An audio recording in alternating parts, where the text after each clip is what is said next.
అనేక రకమైనటువంటి ఇబ్బందులలో ప్రజలు ఉంటే నిన్న ప్రభుత్వం ఒక పెద్ద సభ పెట్టింది, ప్రధాన ప్రతిపక్షమైన బీఆర్ఎస్ పార్టీ ఇంకొక సభ పెట్టింది. ఏం చేసిరు వీళ్ళిద్దరు సభలు పెట్టి అంటే, బీఆర్ఎస్ పార్టీ ఏమో ఉట్టి కథలు చెప్పింది, కాంగ్రెస్ పార్టీ ఏమో పిట్ట కథలు చెప్పింది. ప్రజల వ్యతలు ప్రజల కష్టాలు మాత్రం ఎవరు చెప్పలేదు. ఇక బీఆర్ఎస్ పార్టీ సభ అయితే జగిత్యాల్లో 75 సంవత్సరాల కురు వృద్ధుని రాజకీయ నాయకుడిని చేర్చుకొని, మరి ఈ సభతోని మీకే 25 సంవత్సరాలు తగ్గిపోయినాయి, మీరే నవయువకుడు, మీరే అద్భుతంగా రాజకీయం చేయాలని చెప్తే, మరి తెలంగాణలో ఉన్న యూత్ అంతా చచ్చిపోయినరా, బతుకున్నారా, వాళ్ళ ఫ్యూచర్ ఏంది, వాళ్ళ కథ ఏంది నాకైతే అర్థమవుతుంది. అందుకే నేను ఇన్వైట్ చేస్తున్నా. మేము కొత్తగా పెట్టబోయే పార్టీలో యూత్కి మంచి అవకాశాలు ఉంటాయి కాబట్టి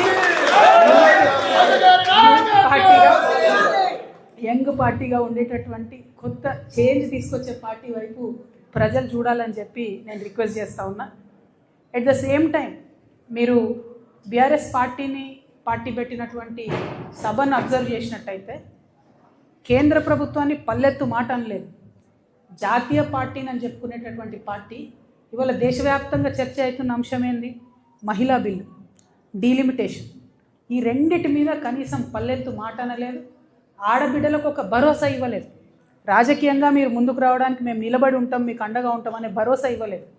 అంటే ఆ పార్టీలో ఆడబిడ్డలకు ఎప్పుడు గౌరవం ఉండదు అనుకోండి, అది వేరే విషయం.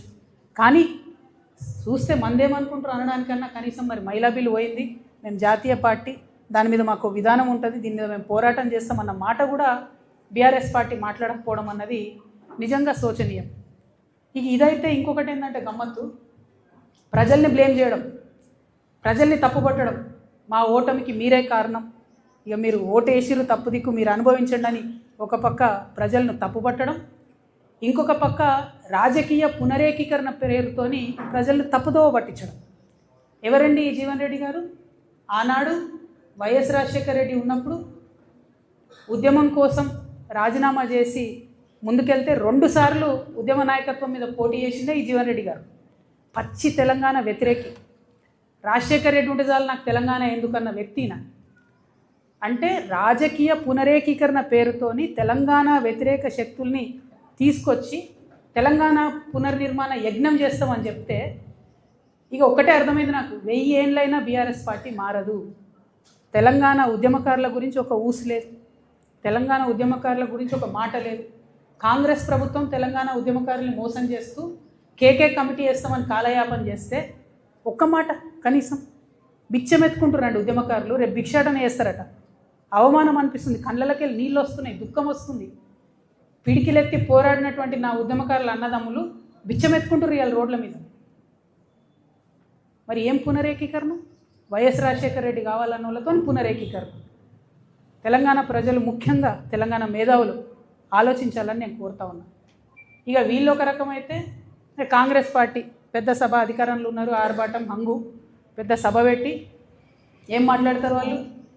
గుంటనక్క నిన్న ఢిల్లీ పోయింది, గుంటనక్క నిన్న ఢిల్లీ పోయింది. గుంపు మేస్త్రి ఏమంటాడు? ఆ గుంటనక్క ఢిల్లీకి ఎందుకు పోయిందో నాకు తెలుసు, ఆర్ఎస్ఎస్ పెద్దల్ని కలవడానికి పోయింది, కాళేశ్వరం కేసు లేదో అవుతుంది అందుకే పోయిందండి. నాకు సంపూర్ణంగా కోర్ట్స్ మీద విశ్వాసం ఉందండి, నాకు సంపూర్ణంగా కోర్ట్స్ మీద వాళ్ళ జడ్జిమెంట్ మీద విశ్వాసం ఉంది. కానీ ఒక ముఖ్యమంత్రి స్థాయిలో ఉన్న వ్యక్తి ఈ గుంటనక్క పోయి ఆర్ఎస్ఎస్ పెద్దల్ని కలుస్తుంది అని గుంటనక్కతో డీల్ మాట్లాడుతున్నా. ఏమంటుండు? నువ్వు చెప్తావా, నువ్వెవరు కలిసినావో నేను చెప్పాలనా? అరే నీకు తెలిస్తే నువ్వు చెప్పాలి కదా ప్రజలకు, నువ్వు ముఖ్యమంత్రివి కదా, నీకు బాధ్యత ఉంది కదా. అట్లా కాకుండా డీల్ మాట్లాడుతున్నాడు. నీకు తెలుసా, నాకు తెలుసు నువ్వు ఎక్కడికి పోయినావు నేను చెప్తా. ఏం మాటలు ఇవి?